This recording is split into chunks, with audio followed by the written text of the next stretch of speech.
Let's bring in Congressman Elijah Cummings right now, the ranking Democrat on the House Oversight Committee. And Congressman Cummings, I want to begin with you on this news yesterday that the U.S. Attorney here in New York, Preet was fired. Is there, in your view, as a member of the House Oversight Committee, is there anything to look into here, or is this just the routine removal of U.S. attorneys that we've seen by presidents before? Certainly, the president has the opportunity and the right to fire U.S. attorneys. But I wondered, George, just not very long ago, the president was saying that he was going to keep the U.S. attorney there in New York. And then suddenly he's, I guess, changed his mind. I'm just curious as to why that is. And certainly there's a lot of questions coming up as to whether President Trump is concerned about the jurisdiction of this U.S. attorney and whether that might affect his future. When you look at everything, George, surrounding the investigations, there are a lot of questions that need to be asked. But again, the president does have that prerogative. Are you referring there to the fact that on Wednesday, several independent groups asked the U.S. Attorney, asked Preet to investigate whether the Trump organization and President Trump were in violation of the Emoluments Clause of the Constitution, that there were conflicts of interest? Yeah, I think that, again, what has been happening is that there is an air of distrust that has been borne on by President Trump himself and so many others.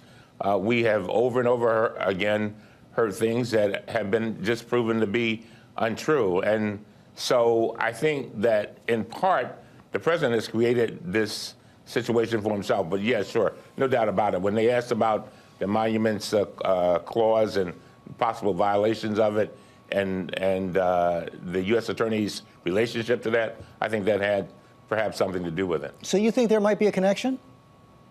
There very well may be. But again, George, when you come out and you make allegations, as the president has, which cannot be proven, and then you find out that things are not true, you have now created a new sense of normalcy.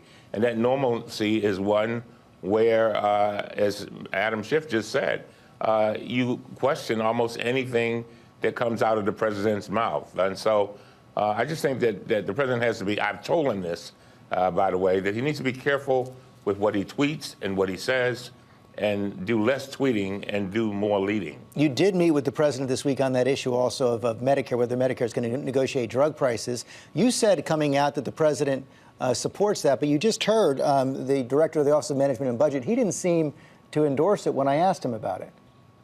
Yeah, I heard that, but I can tell you that the president was enthusiastic about not only the proposal that Congressman Welch and I had with regard to Medicare being able to negotiate drug prices, but he was also enthusiastic about another proposal, George, and that is the importation of drugs from places like Canada and other foreign countries. And so he made it clear to me that he was going to do something about it.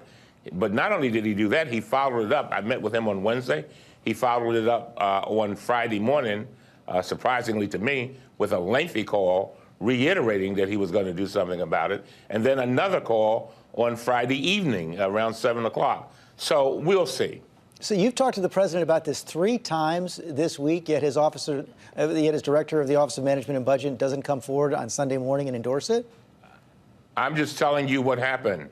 The president, I was surprised on Friday evening when he called me Friday evening. He called me Friday morning.